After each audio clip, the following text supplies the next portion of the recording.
Bienvenidos a la primera sesión de Foro Food, el nuevo foro de economía digital donde se abordarán los retos del sector alimentario, desde la actual subida del precio de las materias primas hasta cómo se está dando respuesta a los nuevos hábitos de los consumidores, con posiciones además cada vez más sostenibles, con los objetivos de desarrollo sostenible de la ONU siempre presentes. Esta primera sesión se titula La industria alimentaria hoy y mañana, y es que, como bien sabemos, la alimentación tiene un peso clave en nuestra economía. En España, en concreto, la industria de alimentación y bebidas es la primera rama manufacturera del sector industrial y aporta al PIB en torno al 2,5%. Además, según los últimos datos del INE, el número de empresas en España del sector supera las 30.500, la gran mayoría de ellas, en torno al 96%, tienen menos de 50 empleados y en total el sector emplea a 500.000 de personas. Pero la industria está viviendo momentos de cambio, de incertidumbre, en parte por los nuevos hábitos de los consumidores, como ya hemos comentado, pero también por el encarecimiento de los suministros, por la crisis de abastecimiento que estamos viviendo, pero además por las mayores exigencias de sostenibilidad. Para hacer frente a este escenario, cuenta, eso sí, con una gran fortaleza, y es que el sector tiene un alto potencial innovador. De todo esto vamos a hablar hoy con José Miguel Mulet. Es investigador científico, escritor, su último libro es El ecologismo real y además es catedrático de biotecnología en la Universidad Politécnica de Valencia. Bienvenido, José Miguel. Bien hallados. Y hoy también nos acompaña Gema del Caño. Según se presenta en su blog, es farmacéutica de vocación, soldado imperial de profesión. Está especializada en I+D e industria, es máster en innovación, biotecnología, seguridad y calidad. Bienvenida, Gema. Hola, muy buenos días, encantada de estar con vosotros. Hoy hemos estructurado este debate en 3 bloques, a cada uno de ellos dedicaremos unos 15 minutos. El primero de ellos, el de mayor actualidad, es, como no podía ser de otra manera, sobre el precio de la subida de la energía y de las materias primas. Vamos a empezar contigo, José Miguel. ¿Podrías respondernos en 3 minutos qué impacto va a tener esta subida de precios energéticos y de materias primas en la industria alimentaria y también en los consumidores? Pues hombre, obviamente va a tener un impacto porque la comida, por mucho que se insista en el producto local y tal, pues en general la comida todavía se transporta, todavía va de un sitio a otro y ese coste hay que reflejarlo en el precio final. También está el coste del transformado de la comida, que también utiliza energía. Por lo tanto, al final lo que veremos será una subida de precios en los alimentos básicos. ¿Y cuál es el problema de eso? Pues normalmente cuando sube algo que es una necesidad básica, lo que se hace es aumentar la brecha social. Es decir, una persona que digamos tiene un nivel de vida medio alto, pues posiblemente pueda asumirlo. Esto es lo que se dice en la ley de Engel. A medida que aumenta el nivel de vida, el porcentaje que gastamos en alimentos es mucho mejor. Eso quiere decir que en un país en vías de desarrollo igual se gasta el 80 o el 90% del ingreso en alimentación, mientras que en un país desarrollado es entre el 10 y el 20%. A medida que bajamos el nivel de vida, más alto es el porcentaje que se gasta en alimentación. Si esto sube, pues lo que van a ver es más diferencias entre ricos y pobres, que es lo que más inestabilidad social crea. Gemma, ¿estás de acuerdo? La brecha social y qué más.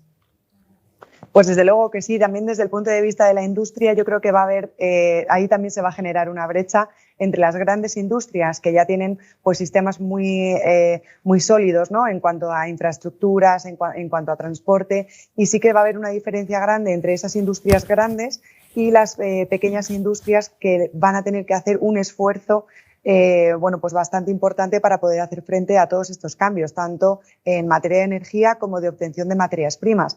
Yo creo que la tendencia debería ser a unirse más entre industrias más pequeñas para poder hacer frente a todos estos cambios que ya están aquí y bueno, pues que no va a quedar más remedio que adaptarse. Si la brecha social en la sociedad entre los consumidores va a ser importante, entre las industrias también. ¿Creéis que la subida de precios ha venido para quedarse? Yo creo que sí. A ver, tenemos un problema y es que toda la energía a día de hoy, y no solamente en España, sino a nivel mundial, sigue dependiendo del carbón, del gas y el petróleo. A nivel mundial creo que es un 70% y en España estamos así.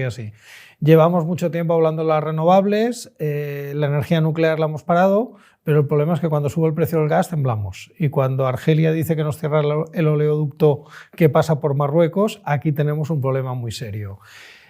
Hasta que las renovables no sean una alternativa real, y de momento parece que no lo son, vamos a tener. Y otro problema añadido es el tema del transporte en España.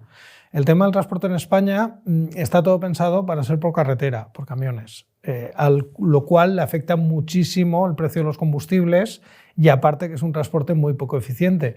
El problema es que no tenemos una red ferroviaria pensada ni diseñada para el transporte de mercancías. Mientras no solucionemos esos dos problemas, que son problemas muy serios, pues no podemos hacer frente a una subida del precio del combustible, porque somos absolutamente dependientes de los combustibles fósiles, tanto para energía como para transporte. Gemma, si las empresas están teniendo ahora menos margen, ¿no?, para ganar dinero, esto, por supuesto, va a tener que impactar en el empleo. Va a tener que impactar en el empleo y vamos a tener que hacer un esfuerzo importante porque no hay menos demanda, ¿eh? O sea, y eso sí que me gustaría que se supiera. O sea, la demanda no está disminuyendo. Lo que tenemos dificultades es en cuanto, por ejemplo, a la obtención de materias primas. Hay pues muchas materias primas que no podemos obtener de Europa, que tenemos que traer de otros sitios del mundo a unos precios pues más altos y con más dificultad en el propio transporte. El empleo yo creo que va a ir más a momentos puntuales en el que se utilice más, yo creo que el empleo temporal, en el que bajo un pedido grande pues se coja mucha gente y después cuando no va a ser tan uniforme, ¿no?, como podríamos esperar o como podríamos desear, que al final es lo deseable. Y con eso redundamos aún más en esa brecha que contaba José Miguel al principio, ¿no? O sea, la brecha va a ser importante en cuanto a la sociedad. ¿Y en la calidad de los productos puede verse afectada también o no? Yo espero que no, y te digo que no. Tenemos una producción primaria muy buena y tenemos unos controles tanto de calidad como de la seguridad importantísimos, y eso hace que cualquier alimento que tengas en cualquier supermercado o cualquier alimento que te den en cualquier restaurante o en un bar, en general, sea un alimento que no tenga ningún problema de seguridad alimentaria y tenemos alimentos de gran calidad. Ahí no podemos bajar el nivel de exigencia, porque en el momento que lo bajes en calidad o en seguridad te va a dar problemas, pero tenemos ya los mecanismos implementados para que esto sea así. Entonces yo creo que va a aumentar el precio, pero no tiene por qué disminuir la calidad, ni creo que lo vaya a hacer. ¿Y puede hacer algo la industria, ¿no?, por paliar esta subida de precios? Porque al final en los hogares, en el día a día, los consumidores están notando. A ver, la industria puede rebajar los márgenes, pero es que eso a la larga va a ser un problema para la industria, porque si no tiene beneficios va a tener que cerrar. Entonces no es una solución, puede ser a corto plazo, pero no es una solución deseable. Lo único es aplicar innovación tecnológica y hacer los procesos más eficientes. Claro, eso es muy fácil de decir, pero no siempre es posible o no siempre es rápido. Pero obviamente, a medida que aumente la eficiencia en algunos procesos, se va a poder compensar, pero no va a ser una solución inmediata ni fácil. Gemma, ¿qué puede hacer la industria alimentaria o nos tenemos que resignar los consumidores? No, ni los consumidores se resignan, ni la industria alimentaria tampoco. Desde luego pasa por esos métodos de adelantarse, ¿no? Nosotros, si podemos presumir de algo, y podemos presumir de muchas cosas, es de hacer unos correctos análisis de riesgos, ¿no? De intentar adelantarnos siempre a que pueda ocurrir un problema. Entonces, bueno, pues se está trabajando muchísimo en las mejoras de los procesos y en las gestiones de aprovisionamiento también de materias primas. Espero que eso sea suficiente para poder hacer frente a lo que viene, porque no tiene que ser una medida puramente contingente, sino que esto va para bastante largo plazo. Entonces lo que tiene que ser es un cambio de modelo. Y yo creo que tenemos pues nos llevan pues algunos años avisando, ¿no? Y ya sabíamos que esto pues parecía que podía llegar. y está aquí y se va a quedar. Entonces, bueno, como las soluciones a corto plazo pues parece que no son las que están funcionando, tenemos que, bueno, pues hacer esos planes de mejora que ya se están intentando hacer. También me parece importante que las pequeñas empresas también, bueno, pues sean capaces de utilizar los recursos que se tienen o que se dan desde las instituciones para esas mejoras de eficiencia en los procesos. ¿Cómo se puede atajar este cambio de modelo que pueden hacer las empresas para dar una solución? A ver, yo tiraría más alto. Yo creo que el problema no lo estamos teniendo. El factor limitante no son las empresas ahora mismo, es la Unión Europea. La Unión Europea ahora ha presentado un programa que es el Farm to the Fork, que pretende que para el 2030 el 25% de la superficie europea sea ecológico y reducir el uso de pesticidas. A ver, lo que tenemos que hacer es hacer más eficiente la producción y el modelo ecológico no es precisamente el más eficiente. Entonces, si la Unión Europea ya te está diciendo eso, mal vamos. Ya partiendo al tema de las empresas, pues hombre, las empresas pueden hacer muchas cosas y las están haciendo. Es decir, la I+D que hay ahora respecto a la que había hace unos años en el campo agroalimentario y en producción primaria es muchísimo más. Aquí sí que puedo decir que ha habido bastantes planes de fomento de innovación donde se ha juntado universidad y empresa. Y esto lo sé de primera mano porque yo estoy participando en varios, cosa que antes no había nada. Claro, el problema es que los frutos no siempre son a corto plazo. Y a veces las empresas necesitan soluciones de un día para otro. Ahí es donde todavía tenemos un problema del diálogo entre investigación y empresa. Pero bueno, más o menos yo creo que un problema que había en España y era que las empresas no innovaban, veníamos de muchas empresas familiares donde las cosas se hacían como se habían hecho toda la vida. Eso yo creo que este modelo ya está cambiando. Todavía le falta, pero yo creo que vamos en la buena dirección. Y has comentado una cosa muy interesante, ¿no? Has hablado de innovación, que precisamente es de lo que vamos a hablar ahora también en este segundo bloque. Si quieres, vamos a empezar ahora contigo, Gemma, porque vamos a hablar de innovación, pero también de desarrollo sostenible. ¿Podrías resumirnos así en 3 minutos? ¿El sector está yendo hacia un camino más sostenible, un camino además más innovador? Bueno, la innovación y la sostenibilidad tienen que ir de la mano porque no hay manera de ser sostenible si no innovas. Y sí que se llevan bastantes años intentando ser lo más sostenible posible porque a lo mejor no queda bien lo que voy a decir, ¿no? Pero bueno, desde el punto de vista económico nos interesa la sostenibilidad real. Quizá no es la misma sostenibilidad que se ve desde el punto de vista del consumidor, de, bueno, pues este plástico no lo uso, este tal. No, a niveles un poco más altos sí que se intenta, bueno, pues hacer esos cálculos de huella de carbono, de cuánto realmente estamos gastando en agua, cómo podemos hacer este proceso, ya no solo en el producto, sino en el propio proceso, que sea también sostenible. Entonces es algo que sí que se lleva bastantes años y ya os digo, o sea, desde el punto de vista medioambiental, por supuesto, pero desde el punto de vista económico es que a la industria le interesa y ahí sí que a medio plazo sí que sale bastante rentable. Entonces se está invirtiendo bastante desde el punto de vista de la I+D para mejorar estos procesos y bueno, pues intentar dárselo también al consumidor. Desde el punto de vista de la producción primaria, ahí José Miguel se lo sabe mejor que yo, porque la sostenibilidad es fundamental y estoy muy de acuerdo en lo que ha comentado antes, en la idea de la Unión Europea de tirar más para el ecológico, cuando en realidad lo que tenemos que tirar es a más producción, en menos sitio, con menos agua y utilizando la menor cantidad de recursos medioambientales posibles, ¿no? Con mejor incluso producción. Y el ecológico no pasa por ahí. A ver, esto es selección darwiniana. Una empresa que no sea sostenible, el propio nombre lo dice, será insostenible y acabará cerrando. Entonces, las primeras interesadas en que la producción sea eficiente son las propias empresas, son las primeras interesadas en gastar menos recursos para mantener su producción. Gastar menos recursos significa gastar menos energía, contaminar menos. Porque claro, ahora mismo una empresa que contamina tiene que hacerse cargo de eso. Por lo tanto, la sostenibilidad pasa porque la empresa triunfe o porque la empresa sea rentable, lo cual está muy bien porque al final todos tienen el mismo objetivo. Y no podemos olvidar que pasa por mantener la eficiencia, por mantener la producción. Porque claro, si decimos, no, vamos a hacer una producción que sea súper ecológica, súper sostenible, pero poca. claro, si hay menos comida, van a aumentar los precios. Si no hay comida para todos, eso no es una solución. Eso es el germen de un problema a largo plazo o a corto. ¿La industria está sabiendo responder, ¿no?, a esta nueva demanda de hábitos mucho más saludables? Yo creo que sí. Yo creo que hay una oferta de alimentación. Otra cosa es si la información que está transmitiendo es del todo veraz.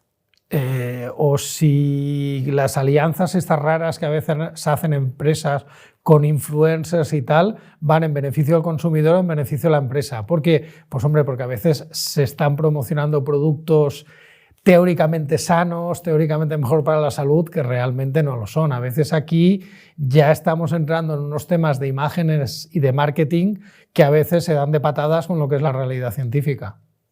Gemma. Es que es un tema complicado. Por un lado, la industria responde a demandas sociales. El consumidor, bueno, pues hace no tantísimos años, hace 20 años, no nos interesaba tanto por lo que come como se interesa ahora. Y también la industria se ha tenido que adaptar a eso, a dar una información que antes no tenía por qué dar, ¿no? Que nos basábamos exclusivamente en esa lista de ingredientes. Daos cuenta que hasta que salió el reglamento 1169, no hace tanto tiempo, hablamos del 2009, ni siquiera había información nutricional en las etiquetas y, bueno, y no pasaba absolutamente nada. O sea, nadie ponía el grito en el cielo, ni mucho menos, ¿no? Entonces, yo creo que responde también la industria a esa demanda que está dando el consumidor, que quiere saber más y que quiere tener unos hábitos más saludables. ¿Estamos respondiendo a esos hábitos saludables? Bueno, pues no lo sé, estamos respondiendo a lo que realmente está pidiendo. No tiene precisamente que ser específicamente saludable. Yo siempre digo que los alimentos no son saludables por sí mismos. No podemos comer manzanas todos los días y solo manzanas, ¿no? Lo que son saludables son los hábitos, pero claro, como los hábitos no se venden, pues tenemos que vender que una manzana es saludable. Y además la manzana ya está inventada, entonces tenemos que seguir innovando y creando nuevos productos que respondan a esa necesidad del consumidor. No siempre utilizamos la normativa en favor del consumidor. No voy a decir que no decimos la verdad, porque en el 99% de las ocasiones nos limitamos a cumplir la normativa, pero bueno, desde el punto de vista que le interesa a la industria, y eso no siempre tiene por qué beneficiar al consumidor. Claro, si encima utilizamos el apoyo de ciertos colectivos, de redes sociales, de esos influencers, bueno, pues todavía nos llevamos más a diferentes grupos de población que quizá bueno, pues no tienen una opinión aún suficientemente formada sobre lo que es un buen hábito de alimentación. ¿Creéis que las empresas tradicionales han sabido adaptarse a modas, bueno, como se puede decir, la corriente vegana, ¿no? Y han surgido tantas empresas que solo se han especializado en eso y que, claro, se están haciendo de oro? ¿Qué pasa? ¿En qué papel quedan las empresas tradicionales? Bueno, el problema es que las modas van y vienen.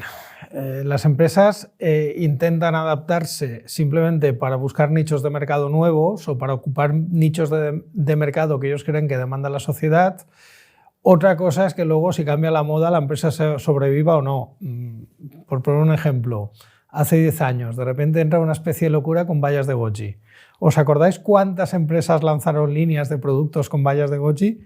¿Dónde están ahora esos productos? Han desaparecido de todas partes. Pues hubo empresas que invirtieron y tal, pues digo yo que la empresa que se gastó más, invirtió más, cuando pasó la moda luego sería la empresa que lo pasaría peor. Alguna pudo aprovechar la subida y ganar dinero, pero eso fue una moda puntual.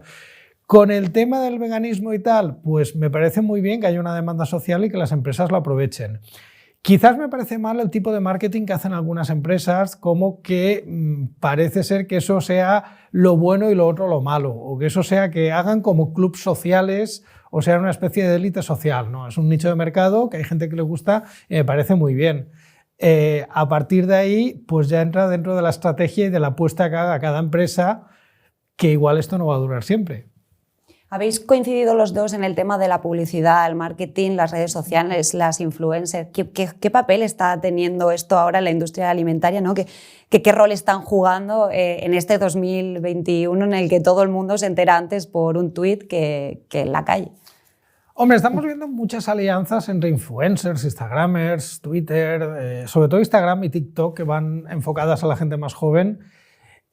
promoviendo hábitos de consumo, promoviendo... En algunos casos son consejos más o menos válidos, en otros directamente dan un poco de repelús. Entonces ya incluso algunas veces entran en la publicidad engañosa. A ver, es muy obvio que es un tipo de comunicación, la que hacen los influencers, que va a un determinado nicho de mercado, un determinado grupo de consumidores, donde la publicidad tradicional y las empresas tradicionales no saben entrar. Por lo tanto, digamos que es una forma de entrar en un mercado que no conocen. No que no conocen, sino al que no llegan o al que es difícil de llegar. Otra cosa es que luego los mensajes que están dando son los más adecuados, porque a veces vemos promociones de productos presuntamente sanos que de sanos tienen ni siquiera el nombre, pero bueno. Pero, por ejemplo, este tipo de anuncios es incompatible con que el producto o la empresa que lo fabrica sea respetuoso o no con el medio ambiente, Gemma. Bueno, por supuesto, es que no tiene absolutamente nada que ver. O sea, tú puedes promocionar un producto maravilloso de una empresa en absoluto sostenible y bueno, pues será algo pues que durará muy poco en el mercado. Quería hacer una puntualización a lo que hablabais al principio de lo de las modas con los alimentos. Se sacan 1.500 productos al año nuevos, innovadores, de ellos menos de la mitad se quedan. Quiere decir que desde la industria estamos muy acostumbrados a abrir una nueva línea para un producto en el que esperas durante un tiempo un retorno y bueno, pues la vida de ese producto disminuye y sacas otro después. Por eso no podemos parar de innovar y por eso se intenta permanentemente sacar nuevos productos al mercado. Y desde el punto de vista de los influencers, bueno, pues por supuesto en absoluto ni sostenibilidad ni nada, ¿no? Yo creo que es otra vía de comunicación, de marketing, de publicidad que para ciertos sectores está funcionando, para ciertos grupos de población está funcionando fenomenal, igual que funciona un tipo de publicidad que se pone en los canales infantiles y son de alimentos infantiles. Quiere decir que es una vía más. Lo que pasa es que vamos recogiendo, en vez de directamente de un anuncio, pues aprovechar la cantidad de seguidores, ¿no?, que tiene una persona y además, bueno, pues con una capacidad de información, de recoger información mucho más grande, ¿no? Que no tenemos, por ejemplo, con la televisión o con la radio, sino que sabes perfectamente al número de gente que está llegando. Entonces es un filón y normalmente por eso se utiliza más. No sé si a largo plazo esto, bueno, pues es lo más ético, desde luego efectivo es, sin ninguna duda. Y en cuanto a innovación, ¿por dónde pasa el futuro de la industria? Yo creo que el futuro de la industria es hacer no solamente sostenibilidad ambiental, que también, sino hacer productos alimentarios con valor añadido. Hacer productos que no solamente formen parte de una nutrición equilibrada y sana, sino que aporten algún tipo de valor más. Por ponerte un ejemplo, hace un mes en Japón salieron unos tomates editados por CRISPR que acumulaban más de una proteína, de una molécula que se llama GABA, que se supone que tiene un efecto beneficioso para la salud cardiovascular. No sé si este producto funcionará, soy bastante crítico con la alegación de salud que han hecho, pero bueno, te marca por dónde va la tendencia. La tendencia va a que un alimento no solamente forme parte de una dieta equilibrada, sino que además te puede ayudar, por ejemplo, a reducir los niveles de colesterol, mejorar la tensión arterial, etc. Yo creo que cada vez vamos a ver más productos desarrollados en este sentido y, por suerte, como las alegaciones de salud cada vez son más estrictas, cada vez les cuesta más decir algo que no sea cierto, pues cuando lo digan, pues te lo vas a poder creer. Ay, ojalá. Me encantaría que eso pasara. Yo creo que también hay que ir además al tipo de producto, al tipo de envasado y procesamiento. Yo creo que se va a incidir en la cuarta y quinta gama en productos que son, bueno, pues que te permiten una alimentación más saludable con relativamente poco esfuerzo en cuanto al cocinado, a la manipulación, y con envases que sean más sostenibles, pero también que aporten algo, ¿no? O sea, algún envase que bueno, ya lo estamos viendo desde hace tiempo, que puedan ir al orgánico o que puedas utilizarlo de otra manera o que te pueda informar de si el producto está en buenas condiciones o no, ¿no? Yo creo que la innovación tiene que ir a esa combinación de esas cuartas y quintas gamas con envases que además del producto que aporte algo, que el envase también. Y hablando así un poquito de envases, de etiquetado, vamos a dar paso al tercer bloque, donde vamos a hablar del sistema de etiquetado más polémico de los últimos meses, de Nutri-Score. Vamos a empezar contigo, José Miguel. Pros y contras para la industria y para la sociedad de Nutri-Score. A ver, yo creo que la idea no es mala del todo. Es decir, que haya algún tipo de orientación de cara al consumidor frontal, fácil de ver, fácil de entender, de por lo menos que le asuste un poco de determinados productos ultraprocesados. Por ejemplo, ¿cuánta gente le pone a su hijo o a su hija para la merienda en el colegio pues bollos rellenos de chocolate porque hay una etiqueta que pone rico en hierro, rico en fósforo? O le pone productos lácteos llenos de azúcar porque dice que son mejores para el sistema inmune. Claro, la gente está expuesta a este tipo de mensajes confusos. Un mensaje frontal, fácil de entender, por ley, obligatorio para todos los alimentos, que te diga este alimento no es el más sano porque tiene mucha grasa, mucho azúcar y tal.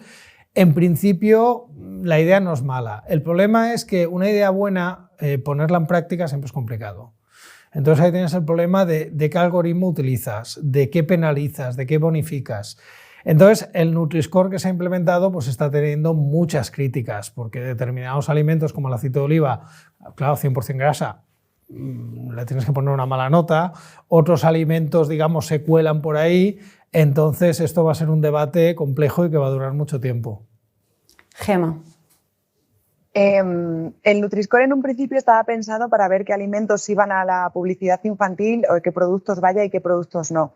Y en aquel momento pues parecía bastante interesante. Cuando se ha ido a acoplar a lo que viene al mercado en general, pues nos hemos encontrado con que tenemos un sistema relativamente estricto, que es como si en una caja de los niños estuviéramos intentando meter la pieza con forma de luna en un cuadrado, ¿no? O sea, la alimentación es algo tan grande, abarca tantísimas cosas, que es muy complicado tener un sistema que de un solo vistazo te pueda decir que ese producto es correcto o no es correcto, ¿no? Yo en un principio pensé que no iba a aportar tanto al consumidor como a la propia industria, ¿no? Porque lo primero que hicimos desde la industria fue valorar a nuestra competencia y ver qué les salía a ellos. Y en su momento decir, bueno, si tengo que mejorar la calidad nutricional de mi producto para tener una mejor nota en el Nutri-Score, oye, pues lo hacemos, ¿no?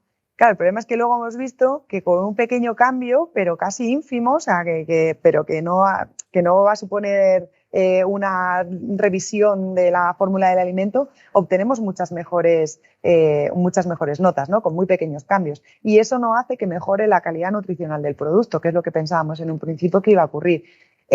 También te digo que este es el sistema que tenemos, va a llegar. O sea, y ya está, este es el que es. Entonces lo que tenemos que hacer es informar correctamente al consumidor de qué es lo que se va a encontrar, ¿no? Porque yo lo que veo es que llevamos con esto desde 2017 y el consumidor todavía está pensando que si ve una B en un alimento, pues es que ese alimento es perfecto, y si ve una D es que el alimento es malo.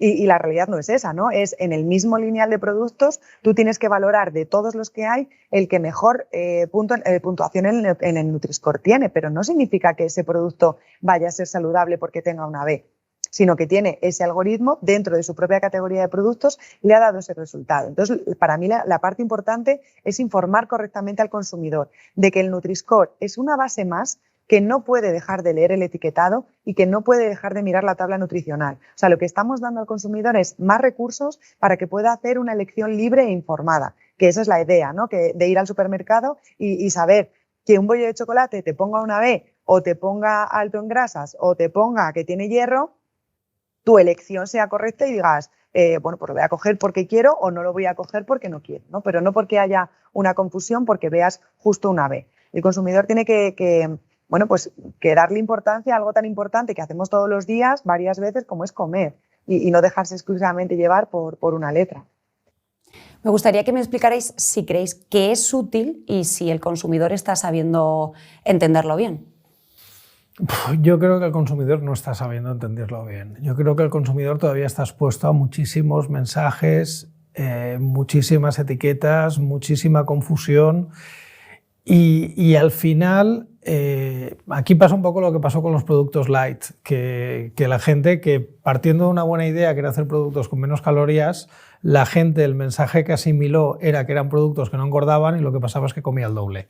Entonces, con todos este tipo de mensajes, la gente se confunde y a veces olvidamos el mensaje principal, que igual los alimentos más saludables son los que no van etiquetados. Léase una lechuga, una manzana, una tal. Y al final, claro, también es verdad que el consumidor muchas veces, digamos que quiere ser engañado. No que quiera ser engañado, pero quiere un producto que le gusta, que sea apetitoso, que sea palatable, que sea muy dulce, que sea muy contundente, pero que alguien le diga que es sano. Y entonces ahí nos vamos a determinados tipos de productos ultraprocesados que han hecho un mínimo cambio para entrar en Nutri-Score, pero claro, nadie le está diciendo al consumidor que, hombre, igual mejor de ese producto te haces una ensalada para cenar esta noche.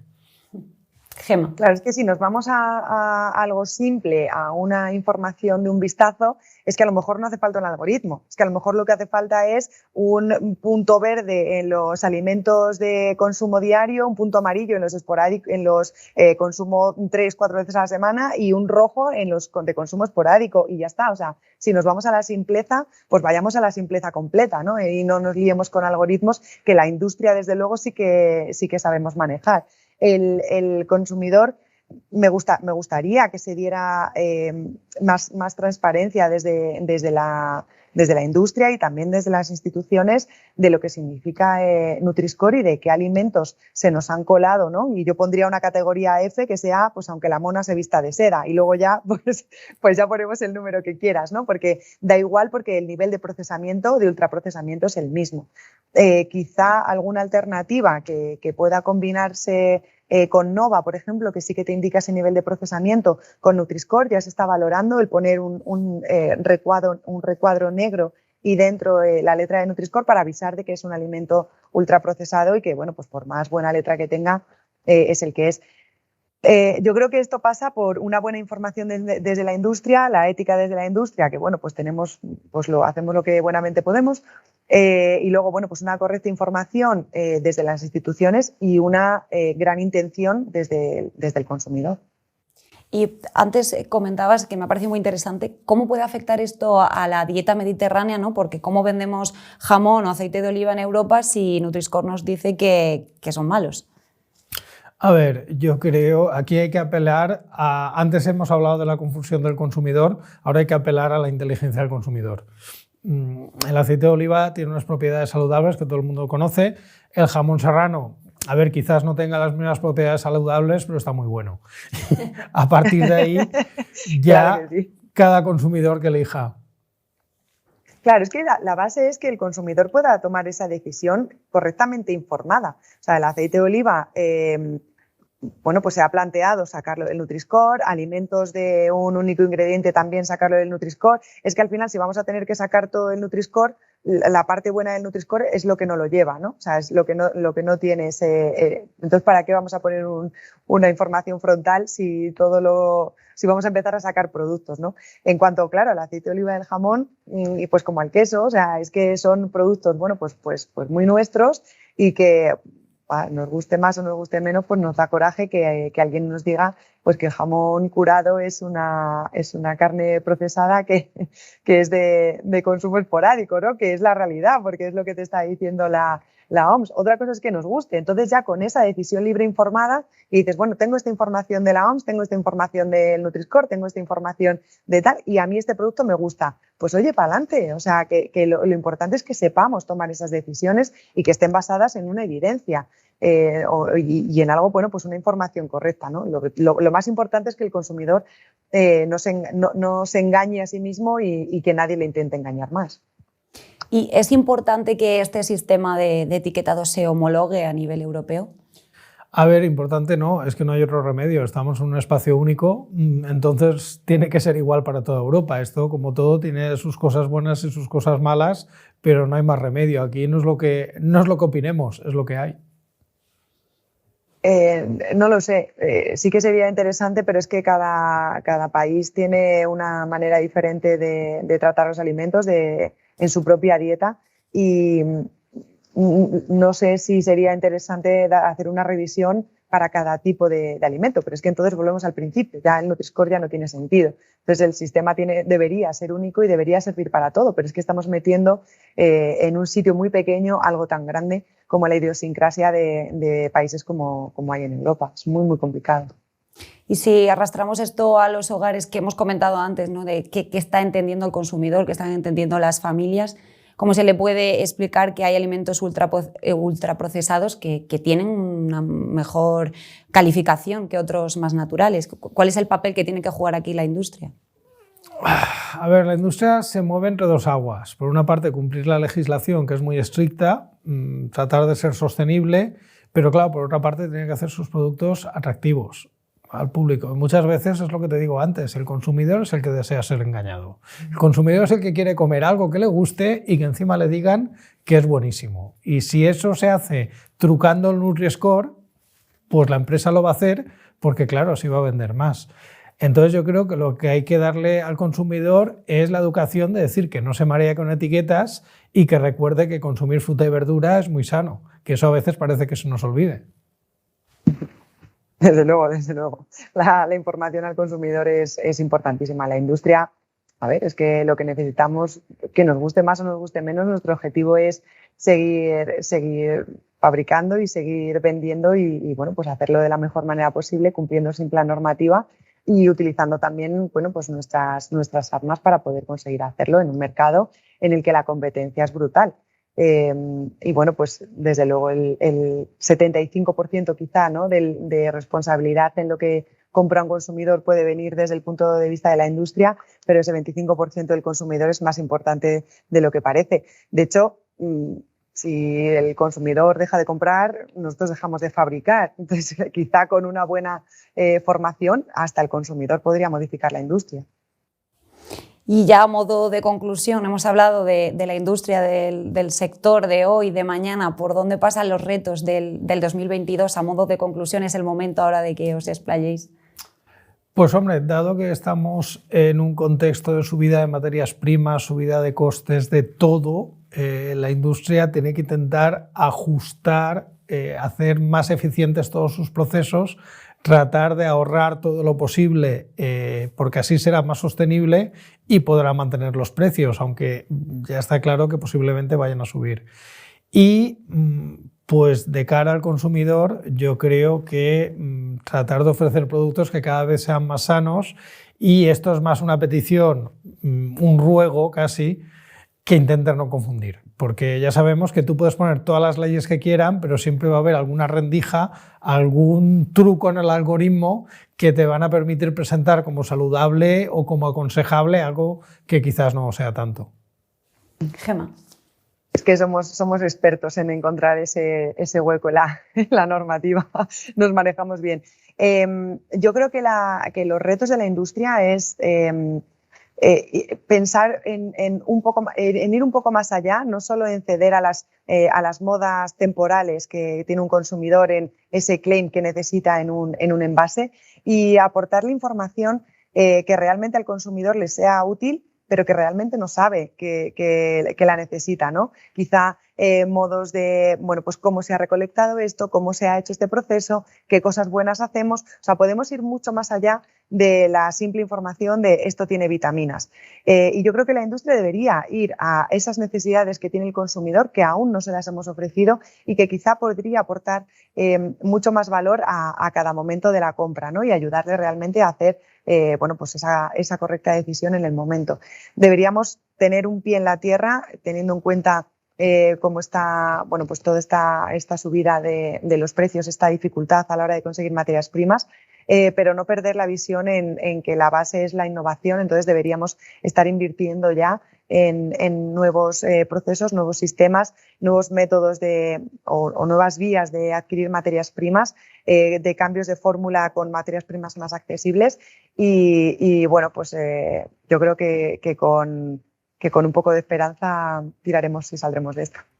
Pues nos quedamos con este mensaje de esperanza, por supuesto. Muchísimas gracias, Gemma del Caño, José Miguel Mulet, por participar y también por ayudarnos a entender mejor el complejo momento en el que atraviesa el sector alimentario. Y también muchísimas gracias a los lectores y seguidores de Economía Digital que habéis estado siguiendo este foro. Encontraréis mucha información del foro y también del sector en economiadigital.es y pronto nos vamos a ver en la segunda parte de este Foro Food.